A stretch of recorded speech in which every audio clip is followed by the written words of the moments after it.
Right, have you got a particular reason that you're testing today? The reason is everyone should get tested because anyone can catch HIV. Yeah. Right, when was your last HIV test? Oh, well, I give blood, so I assume that they test for it. I'm not quite sure. Maybe that's something you can answer for us. No, because I don't know anything. I think they do test for several things when they draw blood, but I'm not sure. Yeah. Presumably they'll tell you if you're positive. Yeah, exactly. That's my understanding, but I wasn't quite sure. So yeah, I know that they test for all the hepatitises and other things like that, and HIV's in there. Okay, do you know when that last was? Last one was in December. Okay, was that near the start or the end? It was near the start. Okay, so that was over 3 months ago. So with these tests that we do, they have a window period of between 4 to 12 weeks. So if you've been exposed in that period, there's a chance these tests might not pick it up. So if you've had unprotected sex, if you shared needles with someone, anything like that.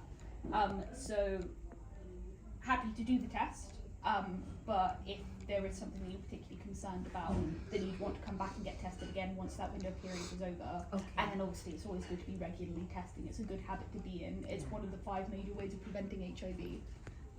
With testing, with using condoms, with using PEP and PrEP, which we'll go into a little bit more later. Excellent. And with the idea of undetectable equals untransmittable, which we'll also talk about a little bit later. Lovely. Thanks, Ollie. Right, have you had a full STI screening in the last year? No. Okay, have you ever tested yourself before? No. Okay, so these tests that we help people do are actually technically self-test kits, but people can often, they're a little bit afraid of lanceting themselves. It really is a very small prick. I think psychological aspect of it might put people off, and it's always helpful if people come in and test with us because there are a lot of misconceptions people might have about HIV. There's support that we might be able to give that we don't know about unless someone comes to speak to us. And also, we have SHL kits. So there's a service called Sexual Health London where you are able to register to have a kit sent to you. There are several different kinds, as long as you're not having symptoms, or at least major symptoms, that usually involves either a swab or a urine sample. You also get a very small blood sample, about 4 or 5 millilitres, that you get from pricking your finger in a similar way, that again is a self-test, but we're able to assist you to do because it can be kind of fiddly for people to do when you're doing it to have 2 hands to be able to do it makes it easier. And on your website, you've actually got a video showing people how to do the tests at home. Yes, so yes. That's really on our good. website and on the SHL website, there's a lot of resources for it. Right, have you had unprotected sex or sex without a condom, anal or vaginal, in the last 12 months? Yes. Okay. Was it with a monogamous partner? Yes. Okay. So, since your last HIV test, or in the last 3 months, whichever is the longest period, so I guess about the same, do you know your number of partners and their HIV status that you've had unprotected sex with? Only one, and I believe not positive, but you can never be too sure, so... Of course, it's why I often encourage with a lot of people when they come in, sometimes people come in at the start of relationships, and I'll say something that I think is quite... romantic's maybe not the word, but also it is the idea of going and getting tested together, and to know if you know, whether you're monogamous or not, to know each other's status, to be able to have those conversations, I think is really important. Because there's a lot of stigma around, obviously HIV, but all STIs, and people thinking that if you ask your partner something like that, that you're accusing them of something. But it's healthcare. Yeah. You know, it's important to know your status and everything. You don't want to get someone you care about ill. So. Exactly. Yeah. It's best. Look after yourself. Yeah. Right. Have you had sex with someone from a high prevalence country since your last test? No. Okay. So this is a list of places that are mostly in sub-Saharan Africa, the Caribbean, and currently Ukraine. Right. And how would you rate your risk of sex in the last 12 months? So would you say you're all safe, mostly unsafe? Well, from my perspective, I'm all safe. I would like to say that I am totally safe, but you just never can tell. Of course. don't know what the Habs been up to. So That's true. It's you can't make assumptions when it comes to your health. no, yeah, sorry, I completely lost my train of thought. No, that's there. I had okay. about 2 sentences coming. Alright, do you inject drugs? No. Okay, so this is something we asked, to sort of how I mentioned earlier, that sharing needles with people, and the blood from that being passed over the way that people quite often contract HIV, and use alcohol or recreational drugs during sex. No. Okay. And this is something we ask not because being intoxicated in any way increases the risk of contracting an STI or HIV by nature of like you're drunk, so somehow you're more likely to get infected, but if you're intoxicated you're more likely to make decisions like having unprotected sex or not putting condoms on correctly and things like that that could lead to you becoming infected. Yeah. Good point. Really good point. Okay. Right, so from everything that we've spoken about today, I would put you at a very low risk for HIV, but part of the me sort of assessing that risk is that you are coming in and getting tested, which is a very important part to be aware of your status and to be in contact with kind of services. I've just got a few more questions before we do the test. So, you told me that you have this monogamous partner you're having unprotected sex with. If you felt like you did want to use condoms, for example, do you think that you could negotiate that with your partner to have safer sex? Yes, Okay. absolutely. That's good. Have you ever paid or been paid for sex? No. Have you had any condom failures in the past year? That's where it's broken or it's come off. Okay. No. And are you concerned about your risk taking at all? No. Okay. No. Quite risk adverse. Pass it on to anyone else. Brilliant. That's fantastic. So you can live, I hate to use the phrase a normal life, but essentially a normal life.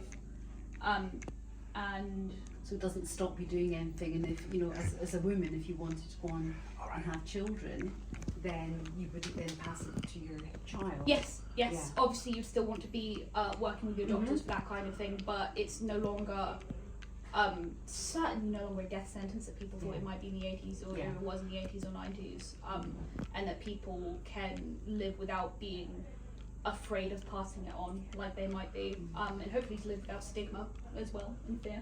Yeah, brilliant. And third possible result, either 1 dot down here or no dots, so the test is void and we have to do another one. Okay. Like I said earlier, there is a window period for these tests, so it detects antibodies in your blood that are only created after about 4 to 12 weeks after being infected, but as I said, they're very, very accurate. Alright, do you know if it was a reactive result, would you have people around you that would be supportive, friends or family? Yes. Okay, that's good, that's very lovely to hear. Yeah. Have you got any other questions before we begin? No, you've explained it beautifully. Let's Good. crack on. Let's Glad. do it. I'll do my best. Right, what's your least favourite finger? Well, I'm right-handed, so go for the left. Okay, one. It does. I'll let you choose. I'm cold. Look at my finger. It's the trouble sometimes in the winter. Sorry. Yeah. I want my hands up. Thankfully, it really is a little trick. It's like if your blood sugar tested Yeah. that much. That little pipette of it. Yeah. Yeah, I get a lot of people who tell me they're scared of needles, and I tell them, no, just don't look, it'll be over and done before. Over and done before you know it, and then they don't notice me do it, and I feel very smug. But Excellent. you've got to get some job satisfaction somewhere. Not But it's from the rest of it. important work that you're doing, and you know you give so much support whilst you do it. So Yeah, it's like I said about these being self-test kits, but it's good to have someone do it with you. Especially, I can't imagine doing this yourself and getting a reactive result and being entirely on your own, and having misinformation perhaps. yeah. So when not I knowing first where to turned go. up, we were talking about some statistics around HIV. Is there anything that you can share with me whilst we're sitting here? Well, yes, so in London in 2020, it was the actual infection rates for men who have sex with men and heterosexual people with HIV were about even. Partly thanks to the initiatives that have been around for the last few years, well I say few years, past decades, that there's this idea that HIV is something that only gay people get, which really is not true. So infections are overall falling, but people need to be aware. People need to be getting tested regularly. And as we were saying earlier, anyone who has unprotected sex can contract HIV. Yes, and they can pass it on to anyone else. Exactly. So. There we go. Right. Oh. Hold that nose. Stop bleeding soon enough. I do have a wipe for you. That'll be fine. Oh. Did not open the lid up first. And I didn't feel a thing. That was really easy. I do my best. Fantastic.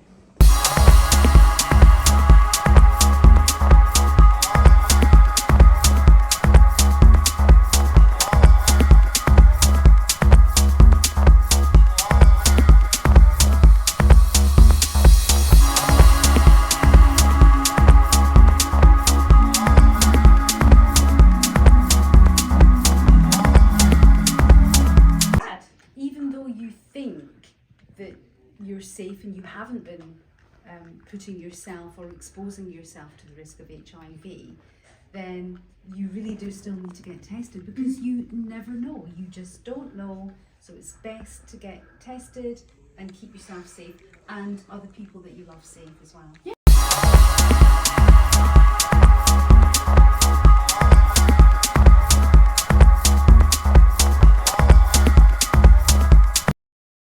Where if people go to A&E and they have a blood sample taken, then they have to opt out of having an HIV test. So the HIV testing is inclusive of all the other tests that they run, and that's proving really successful.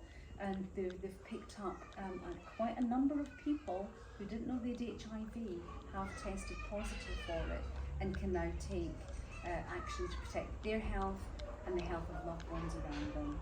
So we're hoping that will be rolled out across all A&Es over the UK. That would be excellent if that happened. Brilliant.